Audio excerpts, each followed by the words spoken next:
ಎಲ್ರಿಗೂ ನಮಸ್ಕಾರ. ಗೆಳತಿ ಯೂಟ್ಯೂಬ್ ಚಾನಲ್ಗೆ ಮತ್ತೊಮ್ಮೆ ಸ್ವಾಗತ. ಬನ್ನಿ ಸ್ನೇಹಿತರೆ, ಈಗಾಗಲೇ 21ನೇ ತಾರೀಕು ಶುಕ್ರವಾರ ಎಲ್ಲರೂ ಕೂಡ ವರಮಹಾಲಕ್ಷ್ಮಿ ಹಬ್ಬನ ಆಚರಣೆ ಮಾಡಿದ್ದೀರಾ. ಯಾರಿಗೆಲ್ಲ ಈ ವಾರ ವರಮಹಾಲಕ್ಷ್ಮಿ ಹಬ್ಬ ಆಚರಣೆ ಮಾಡೋದಕ್ಕಾಗಿಲ್ಲ, ಅವರು ಇದೇ ಶುಕ್ರವಾರ ಅಂದರೆ ಶ್ರಾವಣ ಶುಕ್ರವಾರದ 3ನೇ ವಾರ ವರಮಹಾಲಕ್ಷ್ಮಿ ಹಬ್ಬವನ್ನು ವ್ರತವನ್ನು ಮಾಡಬಹುದು. ಈ ಒಂದು ದಿನ ಮಾಡಬೇಕು ಅಂತ ಅಂದ್ಕೊಂಡಿರೋರಿಗೆ ಪೂಜೆಯ ಶುಭ ಸಮಯ, ಹಾಗೆ ಕಳಸ ಸ್ಥಾಪನೆ ಮಾಡೋದಕ್ಕೆ ಪೂಜೆ, ನೈವೇದ್ಯ, ಹಾಗೆ ಕಳಸ ವಿಸರ್ಜನೆ ಮಾಡುವಂಥ ಸಮಯ, ಪ್ರತಿಯೊಂದನ್ನು ಕೂಡ ವಿವರವಾಗಿ ತಿಳಿಸ್ತಾ ಇದ್ದೀನಿ. ವಿಡಿಯೋನ ಸ್ಕಿಪ್ ಮಾಡದೆ ನೋಡಿ. ಅಷ್ಟೇ ಅಲ್ಲ ಸ್ನೇಹಿತರೆ, ಇದೇ ಶುಕ್ರವಾರ 28ನೇ ತಾರೀಕು ಹುಣ್ಣಿಮೆ ಇರುತ್ತೆ. ಹಾಗಾಗಿ ಚಂದ್ರಗ್ರಹಣ ಇರೋದ್ರಿಂದ ಯಾವ ರೀತಿ ಪೂಜೆ ಸಿದ್ಧತೆ ಮಾಡ್ಕೋಬೇಕು, ಹಾಗಾದರೆ ಈ ವಾರ ಗ್ರಹಣ ಇರೋದ್ರಿಂದ ಹಬ್ಬ ಮಾಡ್ಬೋದಾ ಮಾಡಬಾರ್ದಾ, ಹೀಗೆ ಸಾಕಷ್ಟು ಪ್ರಶ್ನೆಗಳನ್ನು ಕಮೆಂಟಲ್ಲಿ ಕೇಳಿದ್ದೀರಾ. ಬನ್ನಿ, ಗ್ರಹಣದ ಬಗ್ಗೆ ಒಂದು ಸ್ವಲ್ಪ ಮಾಹಿತಿಯನ್ನು ತಿಳಿಸ್ತಾ ಇದ್ದೀನಿ. ಈ ದಿನ ಚಂದ್ರಗ್ರಹಣ ಇದೆ. ಯಾವ ಸಮಯದಲ್ಲಿ ಸ್ಟಾರ್ಟ್ ಆಗುತ್ತೆ ಅಂದರೆ 27ನೇ ತಾರೀಕು ಗುರುವಾರ ರಾತ್ರಿ 9:20ರಿಂದ ಬೆಳಗಿನ ಜಾವ ಅಂದರೆ 28ನೇ ತಾರೀಕಿನ ಬೆಳಗಿನ ಜಾವ 1:50 ತನಕ ಗ್ರಹಣದ ಸಮಯ ಇರುತ್ತೆ. ಇನ್ನು ಅಂದರೆ ಹೆಚ್ಚು ಕಡಿಮೆ 3:28 ಕಾಲ ಗ್ರಹಣದ ಸಮಯ ಇರುತ್ತೆ.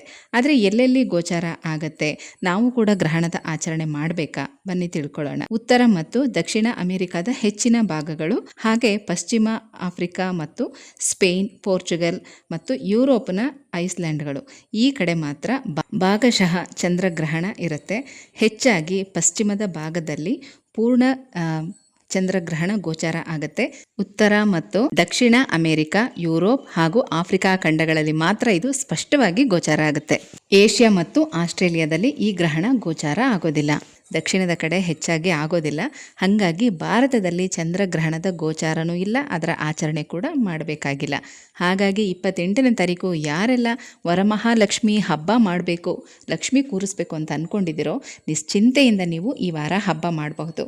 ಈ ವಾರನೂ ಕೂಡ ಕಾರಣಾಂತರಗಳಿಂದ ಮಾಡೋದಕ್ಕೆ ಆಗಲಿಲ್ಲ ಅಂದರೆ ಮುಂದಿನ ಶುಕ್ರವಾರ ಅಂದರೆ ಸೆಪ್ಟೆಂಬರ್ 4ನೇ ತಾರೀಕು ಶ್ರೀಕೃಷ್ಣ ಜನ್ಮಾಷ್ಟಮಿ ಇರುತ್ತೆ, ಆ ದಿನ ಮಾಡಬಹುದು.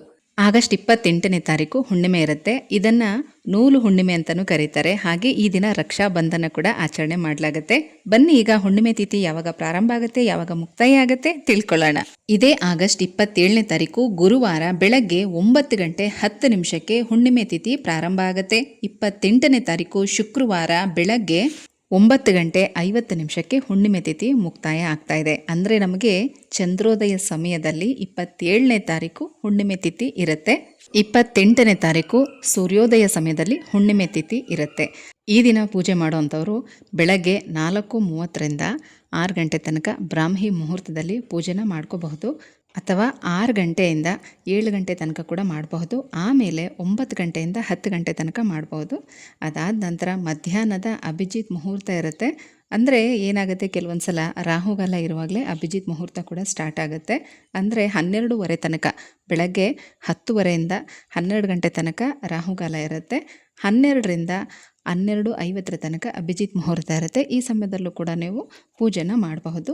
ಮತ್ತು ಸಂಜೆ ಗೋಧೂಳಿ ಸಮಯ, ಸಂಜೆ 5:30ರಿಂದ 7 ಗಂಟೆ ತನಕ, ಈ ಸಮಯಗಳಲ್ಲಿ ಇದೇ ಶುಕ್ರವಾರ 28ನೇ ತಾರೀಕು ಪೂಜೆ ಮಾಡ್ಬೋದು.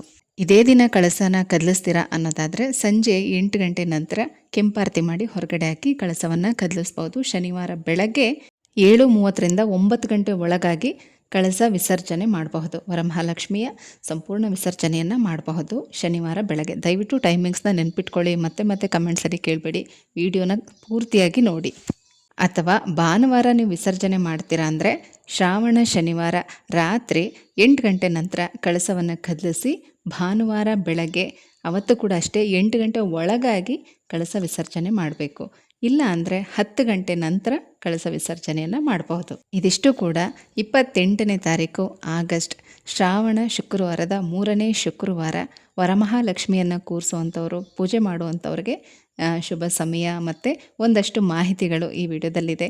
ಇನ್ನು ಇದೇ ದಿನ ರಕ್ಷಾಬಂಧನ ಆಚರಣೆ ಮಾಡುವಂಥವ್ರು, ರಾಖಿಯನ್ನು ಕಟ್ಟುವಂಥವ್ರು ಕೂಡ ಬೆಳಗ್ಗೆ 5:20ರಿಂದ 9:50 ತನಕ ಒಳ್ಳೆ ಸಮಯನೇ ಇರುತ್ತೆ. ಈ ಸಮಯದಲ್ಲಿ ರಾಖಿ ಕಟ್ಬೋದು. ಬೆಳಗ್ಗೆನೇ ಪೂಜೆ ಎಲ್ಲನೂ ಕೂಡ ಆಗಿರುತ್ತೆ.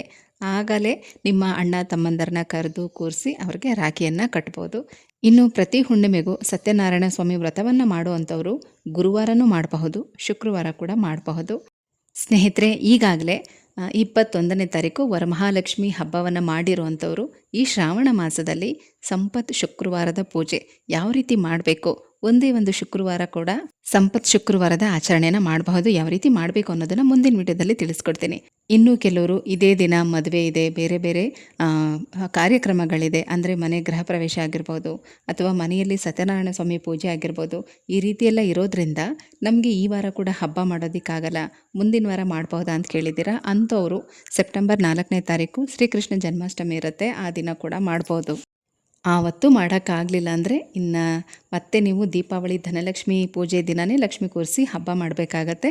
ಹಾಗಾಗಿ ಯಾರಿಗೆಲ್ಲ ಸಾಧ್ಯ ಆಗುತ್ತೆ ಮಾಡಿ. ಹೋಗಿ ಬರಲಾ?